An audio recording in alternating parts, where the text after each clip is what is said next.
So we're looking at the multiple choice portion for this Unit 8 test over accumulation and applications of derivatives and integrals and stuff. So Unit 8 kind of stuff from the AP College Board exam.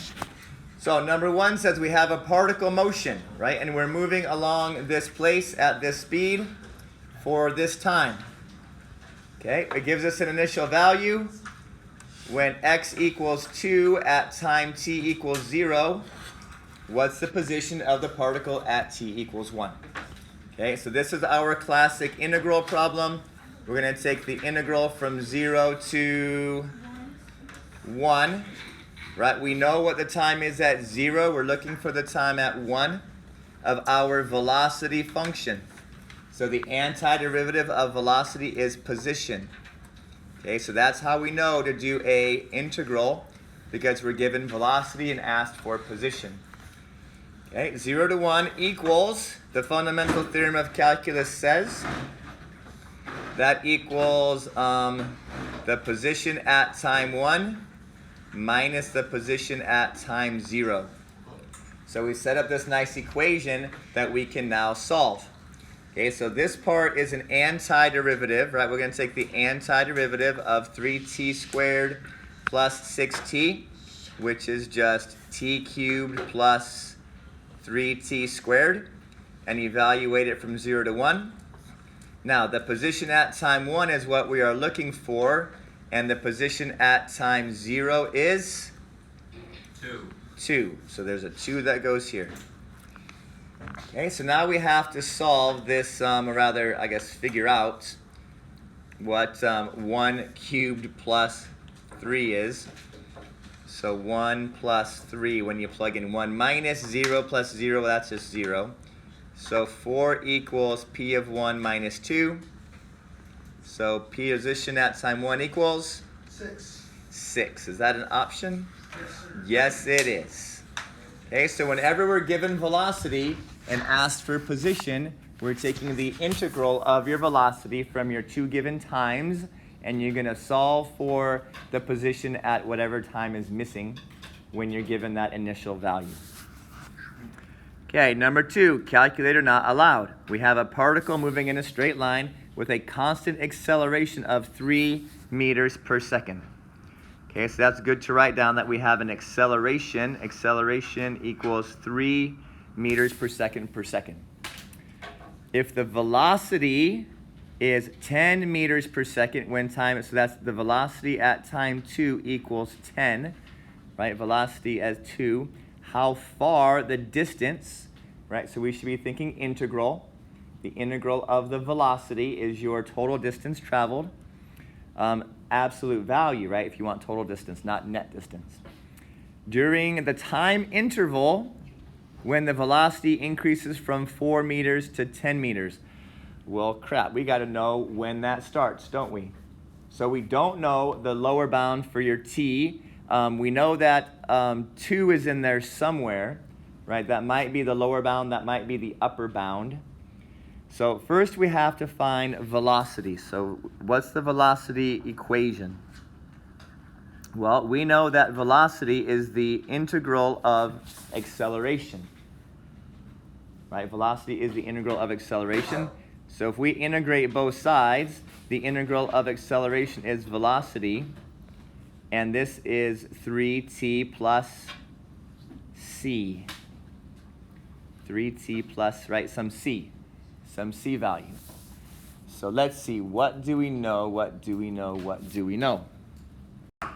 So to figure out what c is, we know the velocity is 10 seconds, or 10 meters, I guess, 10 meters when x, or rather when t is 2. So we replace the velocity with 10, and we get a c value of 4. Okay, so the velocity at any time t is given to you by 3t plus 4. Okay, so we want to know when the velocity, when was the velocity 4 meters? When was the velocity 4 meters? So we set our velocity equation equal to 4, and we get 3t equals 0. So at 0 seconds, your velocity was 4. Okay?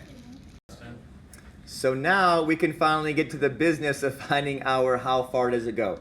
So we're going to take the interval from the time at 0, that's when the velocity was 4, until time 2, because that's when the velocity was 10. Okay, so at 0 we had 4 meters per second was our velocity, and 10 meters we were at time 2. So we're going to take the interval from 0 to 2 of 3t plus 4, and that is going to tell us how far the function has gone, right?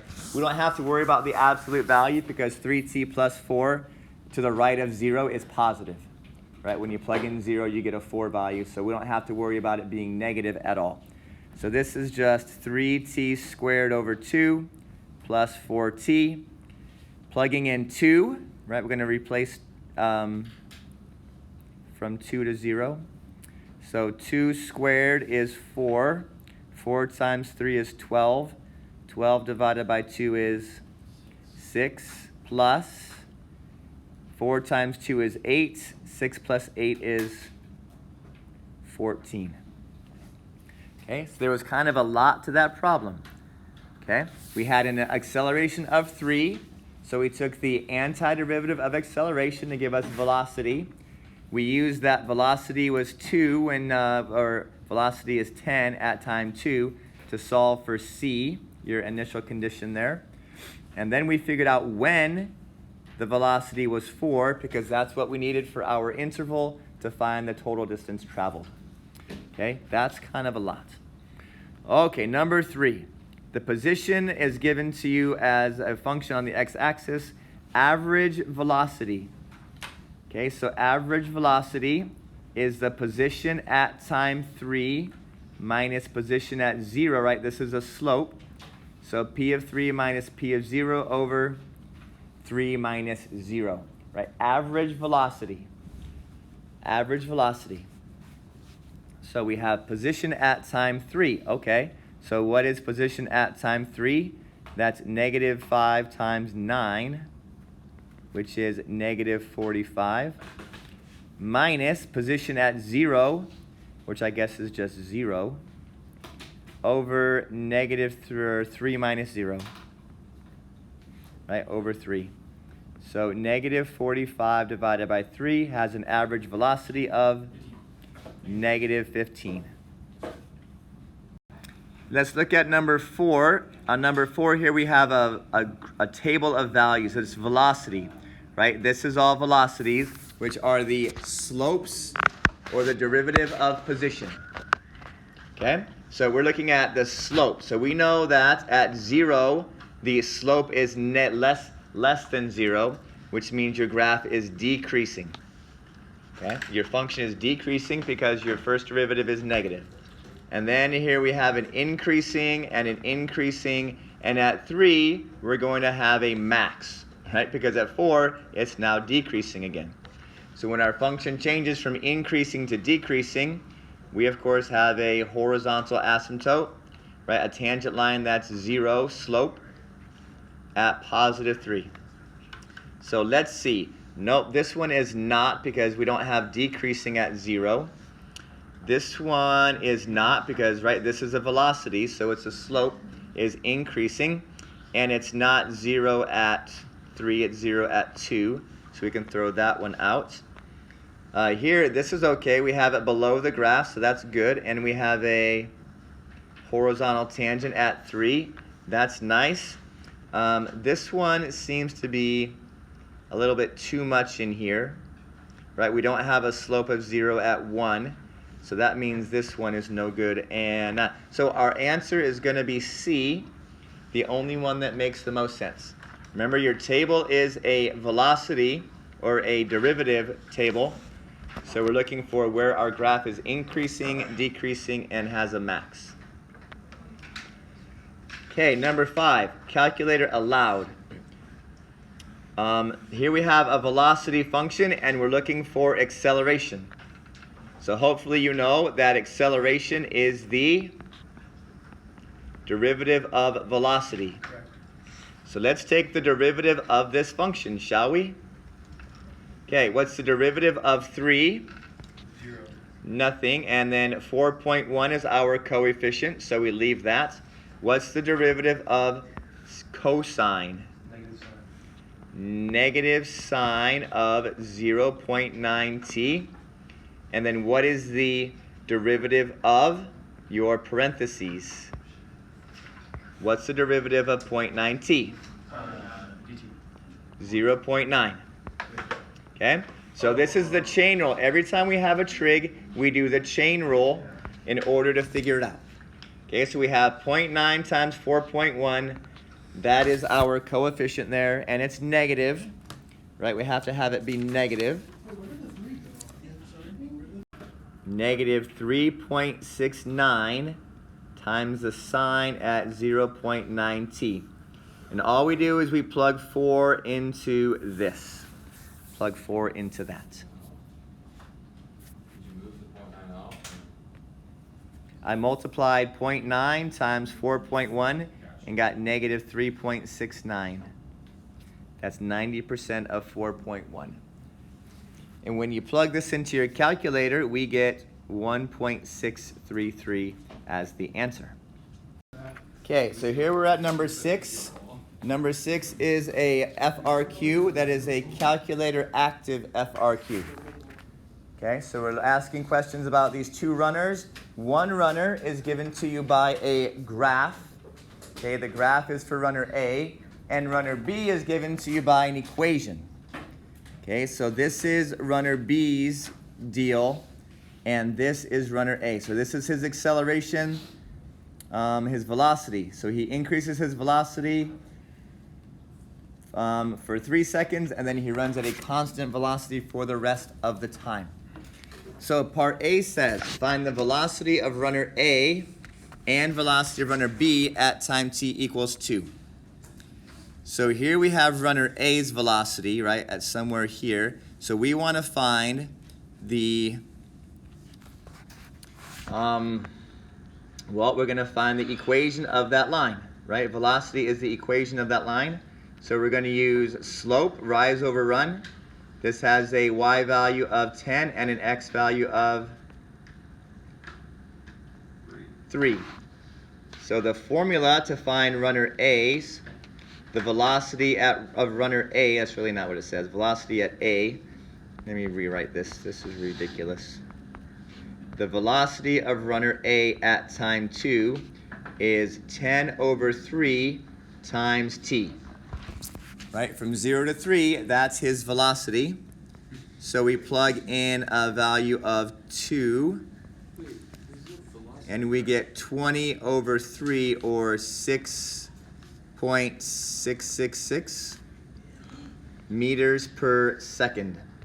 And the velocity of B at time 2 is simply plugging in, I say simply, but it's going to be pretty complicated. We're going to replace our t value with 2. Okay, so we're 24 times 2 is 48, over 4 plus 3 is 48 over 7, which is close to, I guess that's 6 6/7 or so, right? Because 49 over 7 would be exactly 7, so this is 6 6/7. So in other words, he's running a little bit faster, the velocity at point 2, than is runner A. Okay, part B, find the acceleration of runner A. So for runner A, the acceleration is simply the slope of the line, right? Because this is the velocity. Acceleration is the derivative of velocity. Derivative means slope. So the slope for runner A is simply 10 over 3 meters per second squared. Okay, so for runner A, the slope, the acceleration is the slope of that line. So he is, or she is accelerating at 10/3 meters per second squared. Now, the slope, or the acceleration for our function is the derivative of your velocity. So we're going to take the derivative of this velocity equation here. Okay, so this is going to be a quotient rule, because it is a fraction. Okay, nice quotient rule. So 24t over 2t plus 3. 24t over 2t plus 3. So low, 22t plus 3 times the derivative of the high, which is 24. Low d high minus high d low, which is 2. The derivative of the bottom is 2. Over low low, which is 2t plus 3 squared. Low d high minus high d low over low low. Okay, and we want to plug in, what do we want to plug in? Well, let's see. Here we have 48t plus, is that 72? Minus 48t, so that's nice, that cancels out, over 2t plus 3 cubed. Okay, so we're going to plug in, what are we going to plug in? At time t equals 2. So we're going to replace t with 2. 72 over 4 plus 3 cubed. Sorry, squared. 4 plus 3 squared, which is 72 over 7 squared, which is 49. Okay, so this was a nice derivative problem. A low d high minus high d low quotient derivative. And we get 72 over 49 meters per second squared. Okay, part C says find the total distance run by runner A.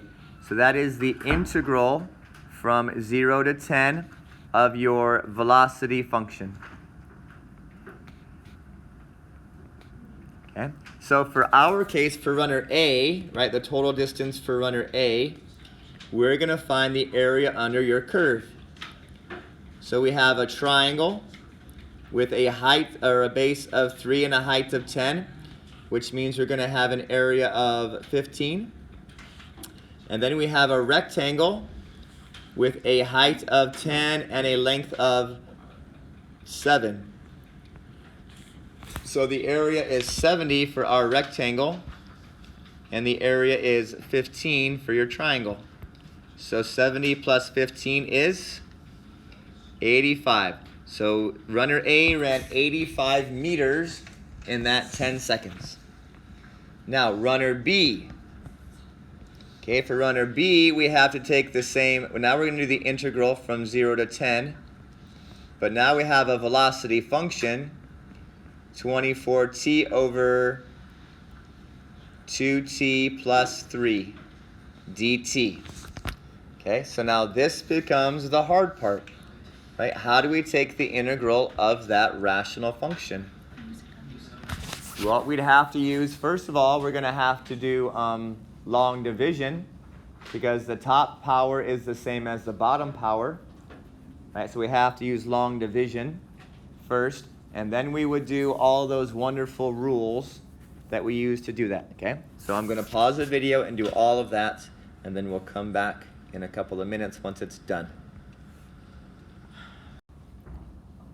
So we actually looked back at the problem, and it said that it was calculator active, so we just plugged the whole entire thing into your calculator, and it told us 83.336. That's a lot easier. Because doing long division and then integrating with the natural log probably would have taken us at least 10 minutes.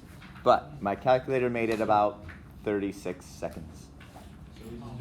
Okay, there you go. So, who won?